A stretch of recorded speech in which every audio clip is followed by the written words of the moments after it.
Olá pessoal, Eduardo Coelho, direto do Front, passando aqui para fazer uma avaliação sobre as agendas de Lula e Bolsonaro ao longo do ano de 2024 no estado do Rio de Janeiro, que é um estado vital para ambos líderes. O Bolsonaro, por ser oriundo politicamente do Rio de Janeiro, fez a sua trajetória política toda aqui no estado do Rio de Janeiro, até chegar ao Planalto. E o Lula, apesar de ser de São Paulo, ter o seu berço político em São Paulo, vê a importância que o estado do Rio de Janeiro tem, é o terceiro colégio eleitoral do Brasil, tem a segunda cidade do Brasil, que é a cidade do Rio de Janeiro, segunda maior cidade, também com um eleitorado enorme, e esse eleitorado fluminense, carioca, é majoritariamente bolsonarista. Então o Bolsonaro trabalha com a perspectiva de manter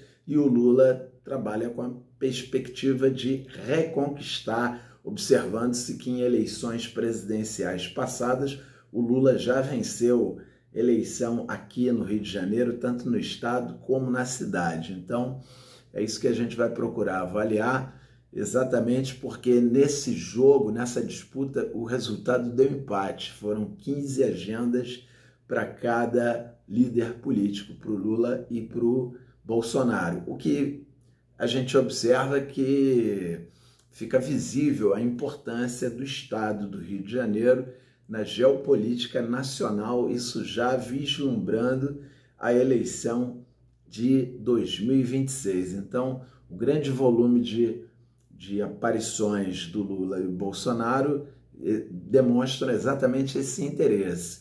E lembrando que o Bolsonaro foi que venceu as eleições presidenciais no estado do Rio de Janeiro e na cidade, né, do Rio de Janeiro em 2018 e 2022. Então, nesse jogo de xadrez, é lógico que o Lula também quer voltar a se fortalecer. Então, também foi fundamental para o Lula investir politicamente no estado do Rio de Janeiro. Primeiro, a aliança bem sólida que ele vem formando aí com o prefeito carioca Eduardo Paes, que é do PSD. Eles já estiveram juntos em 2022, estiveram juntos agora em 2024, e também o fato da cúpula do G20 se reunir no Rio de Janeiro. Então isso fazia com que o Lula desse uma atenção especial ao estado do Rio de Janeiro, a penetração no território fluminense, por isso essas agendas e várias ao lado do prefeito. Então, os primeiros atos com o Lula aconteceram na Baixada Fluminense, né? Ainda em fevereiro de 2024, a região que é uma das mais populosas do estado do Rio de Janeiro e é majoritariamente bolsonarista. Então, lá na Baixada, o Lula participou de uma inauguração de um conjunto habitacional no dia 6 em Magé e de uma escola em Belford Roxo. Belford Roxo, que é a cidade até então comandada por Vaguinho do Republicanos,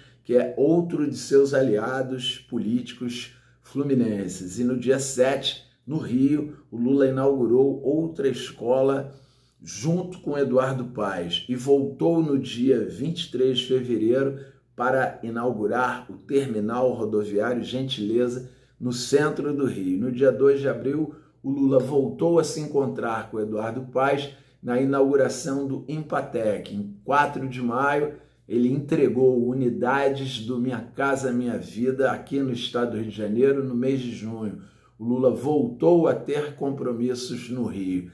Do dia 11 ao 30, esteve no Rio 5 vezes para a posse da Magda Chambriard como presidente da Petrobras, um fórum internacional de investimentos e a premiação da Olimpíada de Matemática, aí aparecendo também ao lado do Eduardo Paes, onde premiaram os jovens dessa Olimpíada. Então o Lula, ele voltou ao estado do Rio de Janeiro no dia 24 de julho para um evento da Aliança Global contra a Fome e em 12 de setembro, quando cumpriu agendas no campo da cultura, no Museu de Arte Moderna do Rio, e no Armazém da Utopia. Então, esses compromissos também com a cúpula do G20, sediada aqui na capital carioca, dominaram a reta final da agenda do Lula no ano de 2024, no estado do Rio de Janeiro. Então, do dia 4 a 19 de novembro, o Lula esteve durante 5 dias consecutivos no Rio para encontros, reuniões e cerimônias da conferência, ao lado de seus ministros e líderes globais. E, claro, o prefeito Eduardo Paes, também aí muito próximo do Lula nesse período. Já o Bolsonaro, ele aproveitou esse ano eleitoral para percorrer municípios que ele considera estratégicos para o seu futuro político.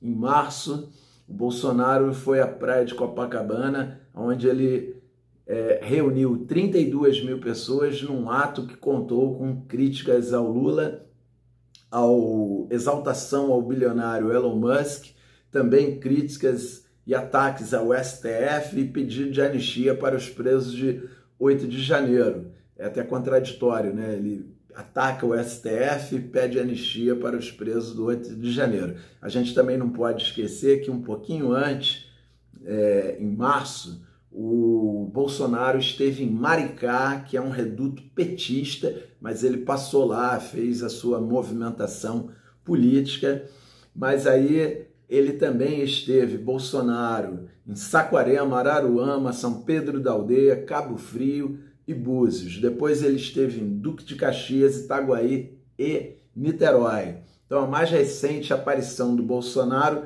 foi no final de novembro, na confraternização do PL do Rio de Janeiro, na cidade de São Gonçalo. São Gonçalo, que é governada pelo PL e é a segundo colégio eleitoral do estado do Rio de Janeiro. É um reduto do presidente da sigla, o deputado Altineu Cortes, e além do Bolsonaro, teve presente o governador Cláudio Castro, do PL, e o ex-presidente da Câmara dos Deputados, o Eduardo Cunha, que é do Republicanos, além de vários políticos locais. E é bom lembrar que no estado do Rio de Janeiro, os 4 principais partidos que mais elegeram prefeitos foram o PL, que é o partido do Bolsonaro, com 22 prefeitos, o PP com 17 prefeitos eleitos, União Brasil com 13 e MDB com 11.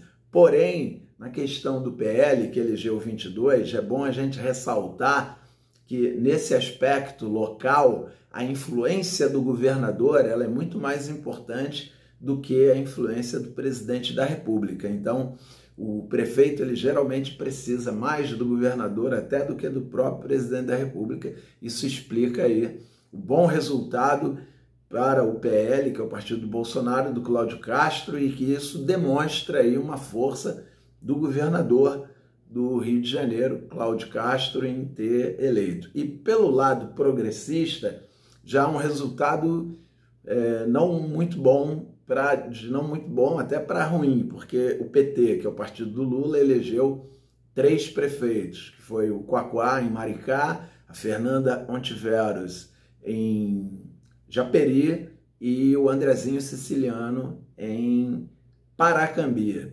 E o PSD, que é o partido do Eduardo Paes, que se fala muito aí que deve ser candidato ao governo do estado, elegeu também apenas 3 prefeitos no estado do Rio de Janeiro. E o PDT elegeu apenas um prefeito, que foi o Rodrigo Neves, em Niterói, que é uma cidade importantíssima. Então a gente observa aí até um certo sentido nessa candidatura do Rio para 2031 no Pan-Americano, unindo Rodrigo Neves e Eduardo Paes. Eduardo Paes vai precisar de apoio e para sua possível candidatura em 2026 para o governo do estado. Então vai ter muita coisa acontecendo e é interessante a gente fazer essa observação da importância geopolítica do estado do Rio de Janeiro na política nacional. Por isso a importância de Lula em se consolidar como um aliado do prefeito do Rio de Janeiro, Eduardo Paes, se contrapondo ao bolsonarismo. Então, você Gostou, você curte, dá a tua opinião, participa. Esse tema é importantíssimo porque estamos falando do terceiro colégio eleitoral do Brasil. Gostou do vídeo, do conteúdo? Compartilha com os amigos, com os vizinhos, colegas de trabalho. Não se inscreveu no canal? Que isso? Se inscreve no canal, é rápido, gratuito e você valoriza e dá uma força para o nosso trabalho. Surgindo pesquisa nova, notícia relevante da política, a gente passa aqui para dividir com vocês. Até lá!